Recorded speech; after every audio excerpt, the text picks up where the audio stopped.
എന്തെങ്കിലും പറയാനുണ്ടോ മോളെ കുറിച്ച്? പറയായിക്കോട്ടെ. എന്റെ മകൾ സൽസ്വഭാവിയും അതെ, അതെ. സൽഗുണ സമ്പന്നയും. ഒരു എത്ര മാർക്ക് കൊടുക്കാം 10 അദീനയ്ക്ക് നമുക്ക്? ഓ, എന്റെ അമ്മോ, proud. അദീന ഭാരതി ഇഷ്ടമല്ലെന്ന് അദീന ഭാരതിയുടെ ഫാൻസ് കേട്ട് കഴിഞ്ഞാൽ അതെ, അതെ. വലിയ പ്രശ്നമാ. എനിക്ക് പൊളിറ്റിക്സിനോടാണ് അത്ര താല്പര്യമില്ലാത്തത്. എല്ലാ മെമ്മറീസ് അപ്പയായിട്ട് അസോസിയേറ്റ് ചെയ്തതാണെന്നുള്ളതാണ്. എല്ലാ മെമ്മറീസ് അപ്പയായിട്ട് അസോസിയേറ്റ്, അല്ലാണ്ട് ഒരു മെമ്മറീസ് ഇല്ല. എങ്ങനെയാണ് അമ്മ ഈ 3 കുട്ടികൾക്കിടയിൽ ജീവിച്ചത്? ചില കിംബതികളൊക്കെ കേൾക്കുമ്പോ സങ്കടം തോന്നാറുണ്ട്. കാരണം ഇങ്ങനെ ആൾക്കാരൊക്കെ നമ്മൾ വിളിച്ചു ചോദിക്കുന്നത് അതിനൊരു പാട്ട് പാടും. അവിടെ കുറേ കാലമായിട്ട് പാട്ട് പ്രാക്ടീസ് ചെയ്യുന്നില്ല. ഇതൊന്നും കൈവിടരുത്. രാഷ്ട്രീയത്തിനിടയിലും ഇതൊക്കെ പിടിക്കണം എന്നാണ് ഞാൻ പറയുന്നത്, അല്ലേ അമ്മ? മാമവതു ശ്രീ സരസ്വതി. ഞാനിവിടെ വന്നപ്പോ വെച്ചുവിനൊരു നാണക്കാരനായിരിക്കും. 10-60 വയസ്സൊക്കെ ഉള്ളവർ വരുമ്പോ അയ്യോ അതിനിടെ അമ്മയാണോ അയ്യോ എന്ന് നമ്മളെ കാണിക്കുമ്പോഴേ ഭയങ്കരമായിട്ട് തോന്നി ഇവിടെ ഇത്ര അത് ഒരു മാർക്ക് എവിടെയാണ് ഇടയ്ക്ക് ആരോഗ്യം പോരാടിയിട്ടാണോ വീട്ടിൽ ജീവിച്ചത്? അതെ, ഭയങ്കര പോരാട്ടമാണ്. ഇപ്പൊ മനസ്സിലായില്ലേ?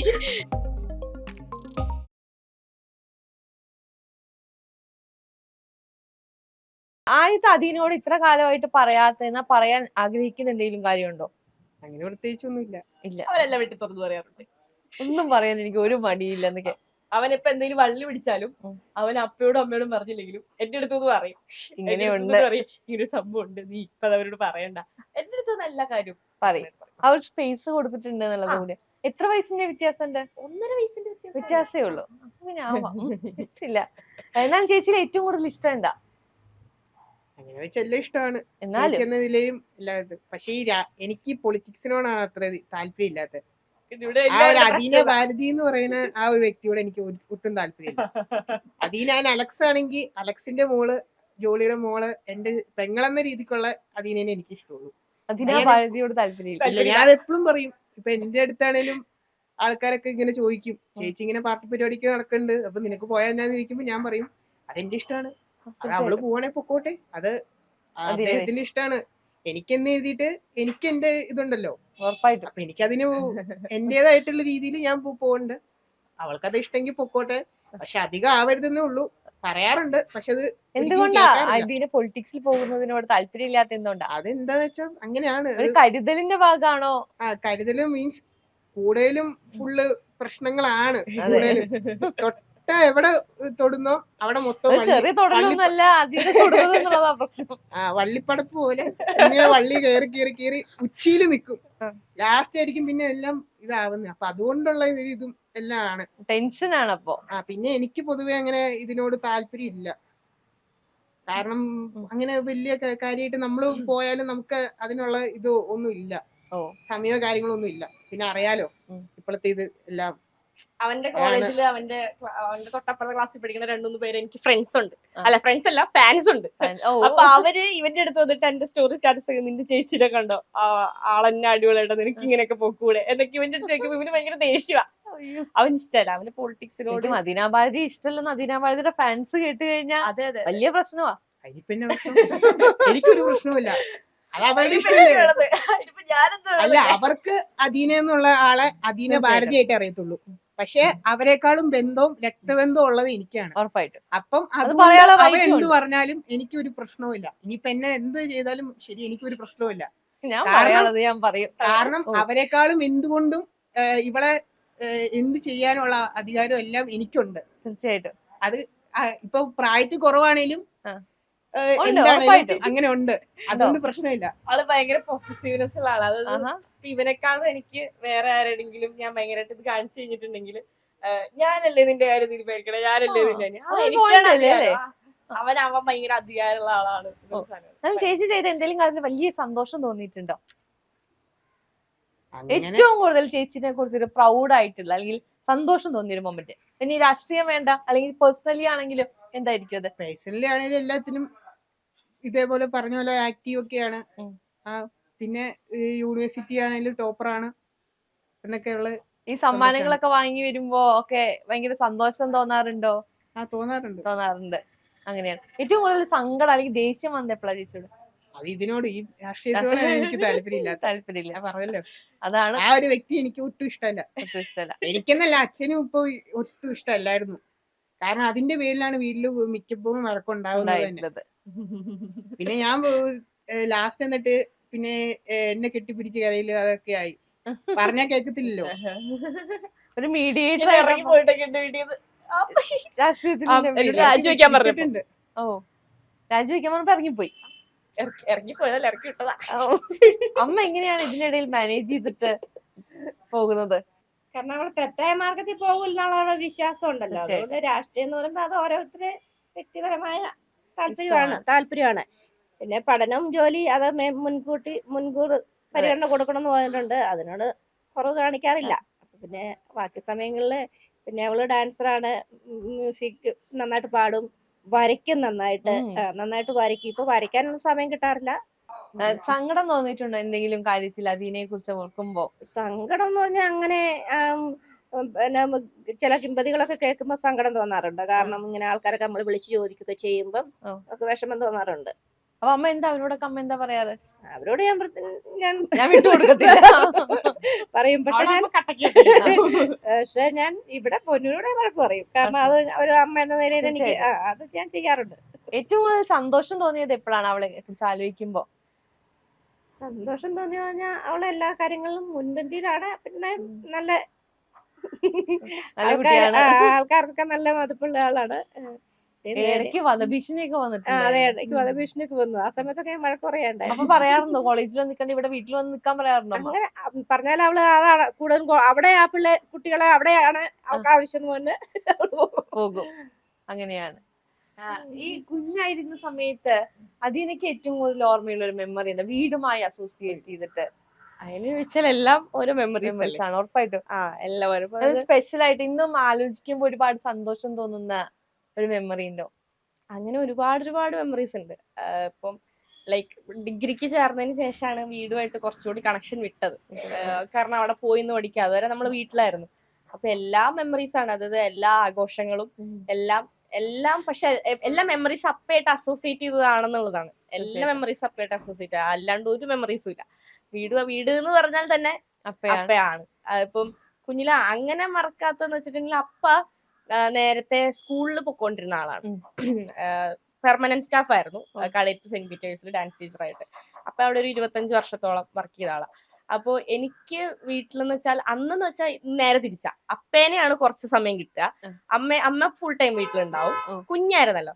അപ്പൊ ആ സമയത്ത് അപ്പ സ്കൂളിൽ പോണത് എനിക്ക് ഭയങ്കര സങ്കടം.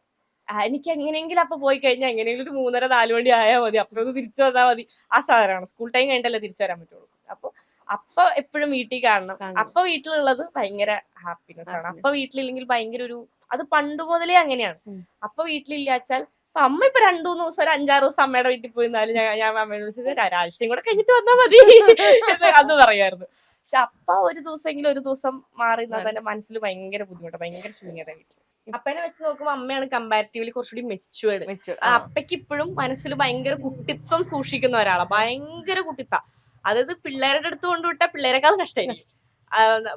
വളരെ പബ്ലിക്കായിട്ട് നിന്നിട്ട് അപ്പ ഭയങ്കരമായിട്ട് കൊഞ്ചിക്കും, ഉമ്മ തരും, റോട്ടിലൊക്കെ വെച്ച് ചുമ്മാ ഉമ്മ തരും, വെറുതെ കൊഞ്ചിക്കും. ഇവനാണ് ഏറ്റവും കൂടുതൽ. ഇവന് അതെന്നൊക്കെ പറഞ്ഞിട്ടുണ്ടെങ്കിൽ ഭയങ്കര ആൾക്കാർ കാണും, അങ്ങനെ സാധനം. അപ്പൊ കുഞ്ഞു പിള്ളേരെ ഭയങ്കര കുട്ടിത്ത മനസ്സിലുള്ള ആളാണ്. അപ്പൊ വലിയ ആൾക്കാരെ പോലും അപ്പൊ കൊഞ്ചിക്കും. അപ്പയുടെ ഫ്രണ്ട്സ് ആയിട്ടുള്ള ആൾക്കാര് ഭയങ്കരമായിട്ട് അങ്ങനെ പാമ്പർ ചെയ്ത് സംസാരിക്കുന്നുണ്ടായിരുന്നു. എങ്ങനെയാണ് അമ്മ ഈ 3 കുട്ടികൾക്കിടയിൽ ജീവിച്ചത്? വളരെ സന്തോഷമുള്ള ഒരു കാലമായിരുന്നു ഞങ്ങളുടെ കഴിഞ്ഞുപോയ കാലങ്ങൾ. കാരണം സിനിമയ്ക്ക് പോകുക എല്ലാം ഞങ്ങൾ ഒന്നിച്ച് 3-4 പേരും കൂടെ ഒന്നിച്ചായിരിക്കും. ഒരു മേക്കപ്പിന് പോയാലും പ്രോഗ്രാമിന് പോയാലും അമ്പലം പരിപാടികൾക്ക് പോയാലും എല്ലാം ഒന്നിച്ചായിരിക്കും. 4 പേരും ഒന്നിച്ചായിരിക്കും. പോക്കും വരവും എല്ലാ കാര്യങ്ങൾക്കും ഒന്നിച്ചായിരിക്കും. ഇനിയും നിങ്ങൾ 3 പേരും കൂടി അതേപോലെ സന്തോഷത്തോടെ ഇരിക്കുക എന്നുള്ളതാണ്. അതാവും അപ്പയ്ക്കും ഏറ്റവും കൂടുതൽ സന്തോഷം എന്നുള്ളതാണല്ലോ. കാരണം അങ്ങനെ നോക്കിയൊക്കെ അദീനയെ നോക്കുമ്പോ തന്നെ ഇത്രയും ബോൾഡ് ആയിട്ടുള്ള ഒരു മോളെയാണ് വളർത്തുന്നത്. അല്ലെങ്കിൽ സമൂഹത്തിന് ഒരുപാട് നല്ലത് ചെയ്യുന്നുണ്ട് അദീന എന്നുള്ളൊരു പോയിന്റ് ഉണ്ട്. അതിലെവിടെ ഇരുന്നാലും ഭയങ്കര ഒരു പ്രൗഡ് ആയിട്ടുള്ള ഒരു മൊമെന്റ് ആയിരിക്കുമല്ലോ. അതിൽ ഹാപ്പി ആയിട്ട് ഇരിക്കുക എന്നുള്ളതല്ലേ അമ്മ? എന്നാ നമുക്ക് തിരിച്ച് ക്രിസ്തുമസിലേക്ക് അതിനൊരു പാട്ട് പാടും. അടുത്തത് നമുക്ക് പാട്ട് പാടില്ല, ഗണഗീതം പാടിയിട്ട് ഞാൻ കണ്ടു ഒരു വീഡിയോയില്. അത് ഡൈന ചേച്ചി എടുത്തത്. അതില് മാമവതു ശ്രീ സരസ്വതി മാമവതു ശ്രീ സരസ്വതി കാമകോടി പീഠനിവാസിനി മാമവതു ശ്രീ സരസ്വതി രചതിരാജ പൂജിത ചരണേ രാജീവനയനേ രമണീയവദനേ രചതി രാജ പൂജിത ചരണേ രാജീവനയനേ രമണീയവദനേ സുജന മനോരഥ പൂരണ ചതുരേ നിജഗണ ശോഭിത മണിമയഹാരി അജഭവ വന്ദിത വാസുദേവ ചരണാംബുജ സകല വേദ സാരി സാ അടിപൊളിയായിട്ട് പാട്ട് പാടാൻ അറിയില്ലെന്ന് പറഞ്ഞിട്ട് കൊറേ നാളായി പാട്ട് പ്രാക്ടീസ് പാടി. ചെയ്തിട്ട് ഓ. കൊറേ നാളായി കൊറേ കാലമായിട്ട് പാട്ട് പ്രാക്ടീസ് ചെയ്യണില്ല. ഇതൊന്നും കൈവിടരുത്. രാഷ്ട്രീയത്തിനിടയിലും ഇതൊക്കെ പിടിക്കണം എന്നാണ് ഞാൻ പറയുന്നത് അല്ലേ അമ്മ? ഇപ്പൊ ഇതൊക്കെ കൂടുതൽ വേണ്ടേ? രാഷ്ട്രീയത്തിനാണ് കൂടുതൽ ആ, സമയം കണ്ടെത്തുന്നത്. ഇതിനും കൂടി കുറച്ച് സമയം കണ്ടെത്തണം. കൂടുതൽ സമയം പൊതുപ്രവർത്തനം എന്നുള്ള രീതിയാണ്. ഇത് രണ്ടും ഈക്വലി ബാലൻസ് ചെയ്യണം എന്നുള്ളതാണ്. ചിത്രം വരച്ചിട്ടൊക്കെ കുറെ കാലമായി നമ്മ പറഞ്ഞിരുന്നു. കൊറേ വർഷമായി വരച്ചിട്ട് എന്തുകൊണ്ട് ചിത്രം ഇപ്പോഴും വരയ്ക്കുന്നില്ല? വരയ്ക്കുമായിരുന്നു. അതൊരു അത് വെറുതെ ഇരിക്കുന്ന ടൈം പാസിന് വേണ്ടി ചെയ്തോണ്ടിരുന്ന ചിത്രം നന്നായിട്ട് വായിക്കും, വീണ നന്നായിട്ട് വായിക്കും. വായിക്കും. അവൻ ആ. മൃദംഗം ഞാൻ ചോദിക്കാൻ വരുന്നത് എന്തൊക്കെയാണ് എക്സ്ട്രാ കരിക്കുലർ ആയിട്ട്? മൃദംഗോ വൈന്യോ വയലിനുമാണ്. ഇപ്പോഴും പ്രാക്ടീസ് ചെയ്യുന്നുണ്ടോ? ഇപ്പൊ പിന്നെ അങ്ങനെ ഇല്ല.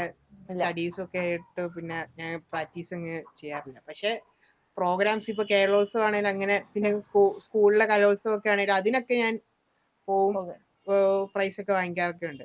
എന്താ ഒരു ഫ്യൂച്ചർ പ്ലാൻ? ഫ്യൂച്ചർ പ്ലാൻ എന്ന് പറഞ്ഞാൽ പഠിത്തം കഴിയണം, പിന്നെ പ്ലേസ്മെന്റ് ഒക്കെ ഇപ്പൊ BCA ആണ് പഠിക്കുന്നത്. BCA. ഓ, അപ്പൊ പ്ലേസ്മെന്റ് കിട്ടി ജോബിൽ കയറണം, ജോബിൽ കയറണം. അല്ലെങ്കിൽ എക്സ്ട്രാ വേറെ ഏതെങ്കിലും ഒരു ഇതും കൂടി പഠിച്ച് അതിന് ശേഷം കേറാനായിട്ട്. ഞാനിവിടെ വന്നപ്പോ ഞാൻ വെച്ചു ഒരു നാണക്കാരനായിരിക്കും. എനിക്ക് എന്റെ ആദ്യത്തെ ഒരു ഇംപ്രഷൻ അങ്ങനെയായിരുന്നു. ഇനി മിണ്ടില്ലായിരിക്കും, ഞാൻ എന്ത് ചോദിച്ചതിനും മിണ്ടിപ്പിക്കും. പക്ഷെ എനിക്ക് തോന്നുന്നു ഭയങ്കര ബോൾഡായി സംസാരിക്കുന്നുണ്ട്. നാണോ അങ്ങനെയൊന്നുമില്ല, സഭാകമ്പം അങ്ങനെയൊന്നുമില്ല. പിന്നെ എനിക്ക് എങ്ങനെ ഓരോരോ സ്ഥലത്ത് ചെല്ലുമ്പോ അവിടെ നിൽക്കുന്ന രീതിക്ക് നിക്കാൻ അറിയാം. അതാണ്, അത് വേണം എന്നുള്ളതാണ് അല്ലെ? ഇതിന് പക്ഷെ അങ്ങനെ അറിയില്ല. ഇത് ഇപ്പൊ രാഷ്ട്രീയം തലയ്ക്ക് പിടിച്ചുകൊണ്ട് അല്ല, അതായത് കൊണ്ട് എവിടെ ചെന്നാലും ആ ഒരു രീതിയിലാണ് നിൽക്കുന്നത്. പോരാടിയിട്ടാണോ വീട്ടിൽ അതെ ജീവിക്കുന്നത്? ഭയങ്കര പോരാട്ടമാണ്. ഇപ്പൊ മനസ്സിലായില്ലേ? പുറത്ത് പോരാടുന്നതിനേക്കാൾ കൂടുതൽ വീടിനകത്താണ് പോരാട്ടം. പക്ഷെ എന്നാലും ഇത്രയൊക്കെ പറഞ്ഞാലും അവരതിന് അദീനയുടെ അഭിപ്രായങ്ങളെ അതുപോലെ മാനിക്കുന്നുണ്ട്. അത് തീർച്ചയായും ശരിക്കും വലിയൊരു കാര്യമാണ്. എനിക്ക് നല്ല ഫ്രീഡം തരാണ്. ഇപ്പൊ പൊതുവെ ഇപ്പൊ എന്റെ ക്ലാസ്സിലൊക്കെ പഠിക്കുന്ന പെൺകുട്ടികൾ ഇപ്പൊ ഞാൻ പലയിടങ്ങളിലും പോണ സമയത്ത് അവര് വീട്ടിൽ ചോദിക്കട്ടെ ചിലപ്പോ സമ്മതിക്കില്ല അങ്ങനെ പറയണ കേൾക്കാറുണ്ട്. അപ്പൊ അത് വെച്ച് നോക്കുമ്പോ ഞാൻ ഭയങ്കര ലക്കിയാണ്. കാരണം അപ്പൊ എനിക്ക് ഭയങ്കര ഫ്രീഡം തന്നിട്ടുണ്ട്. എന്റെ വീട്ടിൽ എനിക്ക് നല്ല രീതിയിൽ ഇപ്പൊ ഇവനേക്കാൾ കൂടുതൽ ഫ്രീഡം എനിക്കാണ്. ഇവൻ ഒരിടത്ത് പോയാൽ കൂടിയും ഇവനെ വിളിച്ച് എപ്പോഴും അപ്പൊ ഇങ്ങനെ വിളിച്ചോണ്ടിരിക്കും, എടാ എവിടെയാ, തിരിച്ചു വരാറായില്ലേ, 6 മണി കഴിഞ്ഞ പിന്നെ അപ്പൊ ഭയങ്കര ടെൻഷനാ. ഞാൻ നേരെ തിരിച്ചാ, വിളിക്കേയില്ല. ഏതിലും എവിടെ പോയാലും തിരിച്ചിവിടെ എത്തും. ശരിയാട്ടോ. മോനോട് എവിടെയെങ്കിലും പോയി കഴിഞ്ഞാൽ നമുക്ക് അവന് വണ്ടി ബസ് കിട്ടിയോ പോന്നോ. പക്ഷെ പൊന്നുന്റെ കാര്യത്തിൽ അങ്ങനെ ഒരു ടെൻഷനേ ഇല്ല.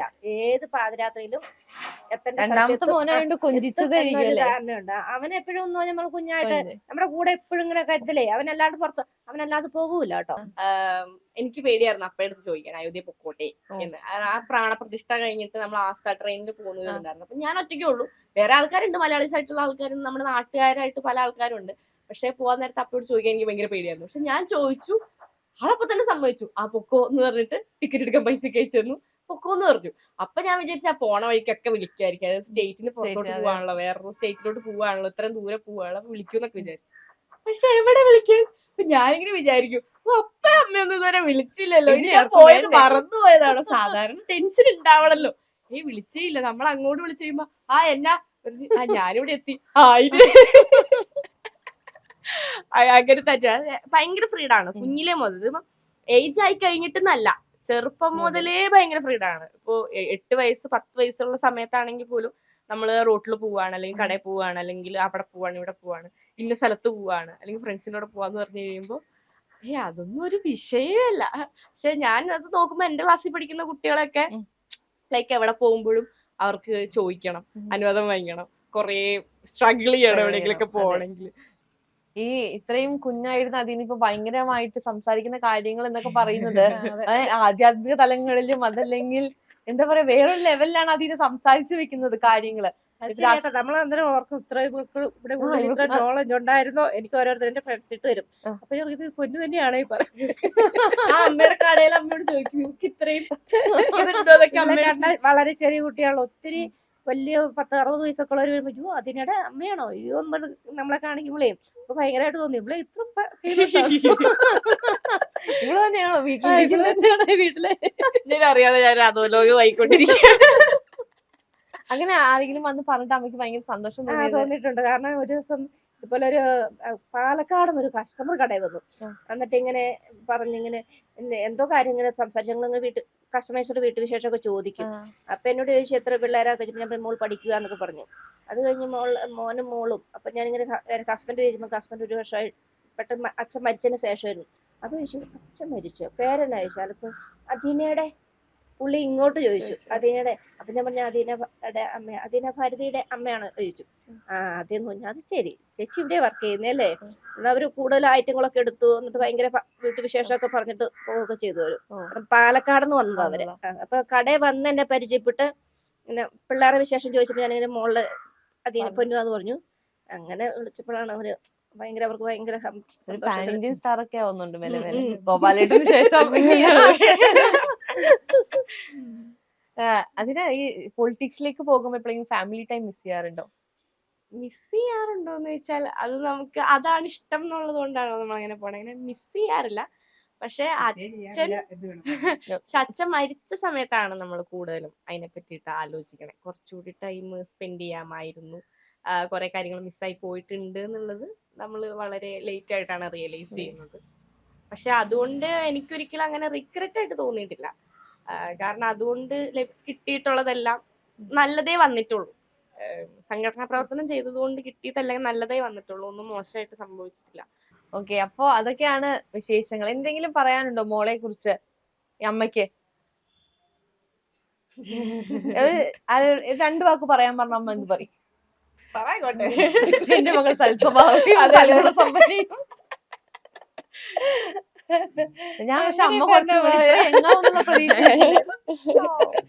അമ്മ എന്റെ അടുത്ത് ബാക്കിയുള്ളവരുടെ ഇപ്പൊ അപ്പയായിരുന്നെങ്കിൽ അപ്പ കുറെ കൂടി പറഞ്ഞേരെ.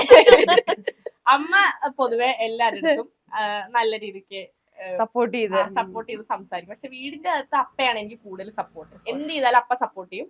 അമ്മ ഭയങ്കര ബഹളം വെക്കും. പക്ഷെ പുറത്തോട്ടിറങ്ങിയ ക്യാരക്ടർ ഭയങ്കര ചേഞ്ച് ആവും. അങ്ങോട്ടും കൂടി ചേഞ്ച് ആവും. അത് അപ്പ എന്റെ എന്ത് കുറ്റം ചോദിച്ചാലും തുറന്ന് പറഞ്ഞു തരും. ആർക്കും പറഞ്ഞു തരും. ഇന്നാളൊന്നുമില്ല, എല്ലാം പറഞ്ഞു കൊടുക്കും. ചോദിച്ചിട്ടെങ്കിലും അങ്ങനെ ഒന്ന് പറഞ്ഞു കൊടുക്കും.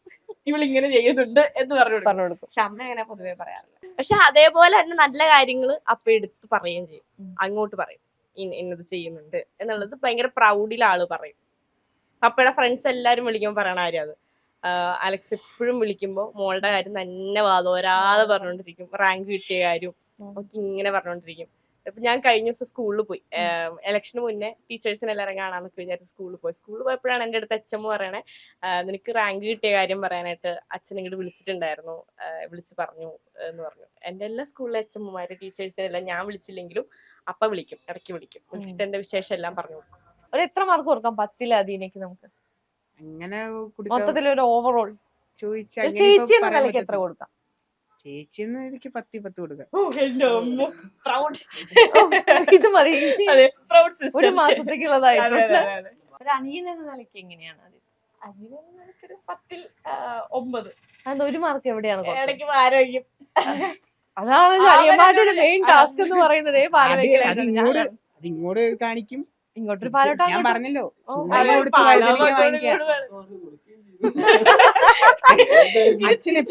അച്ഛൻ എപ്പോഴും ഞങ്ങൾ തമ്മിൽ വഴക്കുണ്ടായി കഴിഞ്ഞാൽ അച്ഛനെ അറിയാം മൂല കാരണം ചുണ്ടങ്ങക്കാരിയായിട്ടുള്ള അദീനയുടെ കയ്യിൽ നിന്നും വന്നത് കൊണ്ടാണ് ഇവൻ ഇങ്ങനെ പ്രതികരിച്ചതെന്ന് അച്ഛനറിയാം.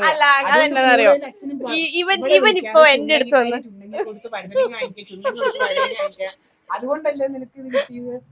വെറുതെ അവൻ അവന്റെ കാര്യം നോക്കിയിരിക്കണ്ടേ, വെറുതെ നിനക്ക് നിന്റെ കാര്യം നോക്കിയിരിക്കുന്ന വലിയ പ്രശ്നം ഉണ്ടായിരുന്നോ എന്നാണ് ചോദിച്ചത്. അതെ, ഇവനോട് ഇപ്പൊ ഞാനൊരു രഹസ്യം പറഞ്ഞോന്ന് വെച്ചോ, അപ്പൊ ഇവൻ എന്റെ അടുത്താണ് രഹസ്യം പറയണെങ്കിൽ ഞാനത് അമ്മ അറിയാതെ അതെങ്ങനെയെങ്കിലൊക്കെ ഒതുക്കി തീർത്ത് ഇതാക്കാൻ നോക്കും. ഇവനോട് ഇപ്പൊ അങ്ങനെയല്ല, പക്ഷെ പണ്ടെന്നൊക്കെ പറഞ്ഞ് ഇവനോട് ഞാനൊന്ന് രഹസ്യം പറഞ്ഞ ഇവനത് വീട്ടിൽ പറഞ്ഞില്ലെങ്കിൽ ഒരു സമാധാനം ഇല്ല. ഇവൻ പറയും, അവൻ പറഞ്ഞില്ലെങ്കിലും അവൻ എന്നെ ഭീഷണിപ്പെടുത്തും, നീ ഇന്നത് ചെയ്തില്ലെങ്കിൽ ഞാനിപ്പോ ഇത് പറയും. എന്നിട്ട് അപ്പയുടെ ഫ്രണ്ടിൽ വെച്ച് ഉറക്കം പറയും. അപ്പൊ അപ്പയ്ക്ക് ഏകദേശം കത്തും, എന്തോ വള്ളി ഉണ്ട് ഇവൻ പറയാത്തതാന്ന്. അപ്പൊ വിളിച്ചിരുത്തി ചോദിക്കും, ഇപ്പോഴത് പറയും. അപ്പൊ എന്തായാലും ഒരുപാട് സന്തോഷം എല്ലാവരെയും കണ്ടതിലും സംസാരിച്ചതിലും. അപ്പൊ നമസ്കാരം, താങ്ക് യു.